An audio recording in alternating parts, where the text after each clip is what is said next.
अर्वाचीन India school Burhanpur holistic learning के साथ संपूर्ण विकास का वादा, जहां शिक्षा का नया दौर शुरू होता है। आधुनिक सुविधाएं, योग्य शिक्षक और संपूर्ण विकास का वादा। अभी प्रवेश लीजिए, भविष्य को संवारिए।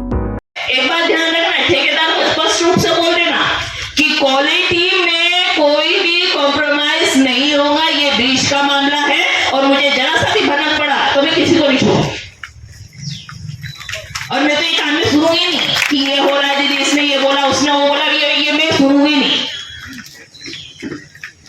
क्योंकि ताप्ती नदी में सबसे ज्यादा अगर ब्रीच का अगर काम हुआ है तो वो अपने विधानसभा में, और सब अच्छे बने और ये भी अच्छा बनेगा बांधव नदी पर। इसकी उम्मीद मैं आप लोगों से कर सकती हूं। इसकी कहानी सुनाऊंगी आप लोगों को। ये जो ब्रिज है, बजट पुस्तिका प्राय छप चुकी थी, ऑलमोस्ट प्रकाशन बचा था। सीएम साहब को एक वक्त में बोलकर ये आखिरी में, आप जब कल बजट पुस्तिका देखोगे ना तो बुरहानपुर जिले का पहले काम लिखा है पीडब्ल्यूडी का, ये एक अलग काम आखिरी में लिखा हुआ है।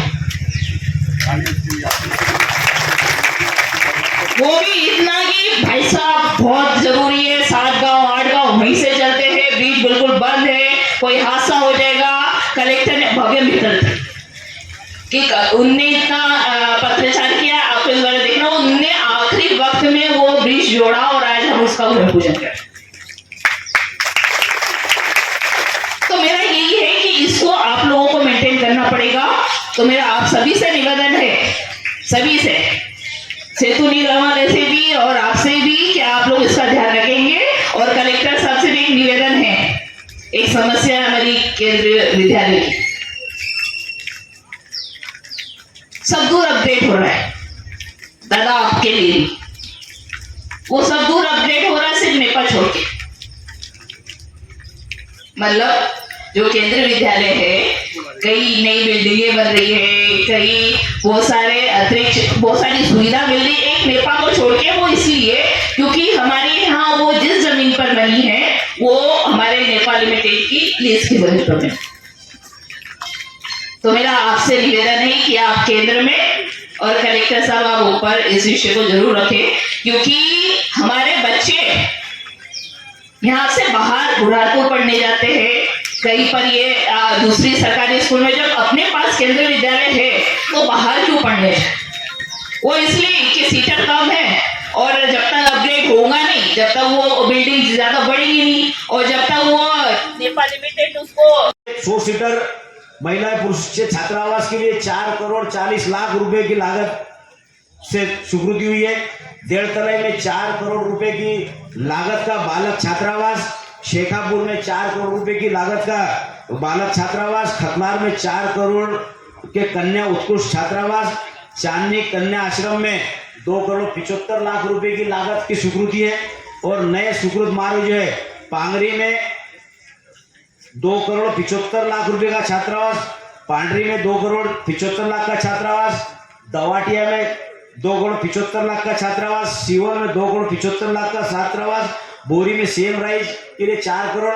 तो ऐसे एक नहीं अनेक जगह करोड़ रुपए की लागत की सौगातें देने का काम हमारे माननीय प्रधानमंत्री मोदी जी और डॉक्टर मोहन यादव जी की सरकार के द्वारा किए जा रहे हैं। और आने वाले समय में और भी जो जो आप लोगों की डिमांड है, उस डिमांड के अनुसार, मांग के अनुसार हमारे विधायक जी और हम सब मिलकर, हमारी सरकार मिलकर सारे कार्यों को स्वीकृत करवाकर आपके जीवन में और आपके आंगन में हर प्रकार की खुशहाली आए, इस दिशा में हम सब लोग काम करते रहेंगे। आप सभी को पूरा की पुलिया, हम लोग बरसों से नेपाल नगर हमारा आना जाना है, और नेपाल नगर कई बार बारिश के दिनों में हमने देखा है कि जब पुल पर पानी आता था तो नेपाल नगर के इधर के लोग इधर और उधर के लोग उधर रहते थे, और कई बार 4-4, 6-6 घंटे तक के, जब तक के पानदार का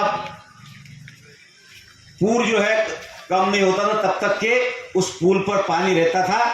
लेकिन अब ये जो पुल बनेगा, इस पुल को एक नए तकनीक के साथ साथ इसकी हाइट भी अच्छी रहेगी।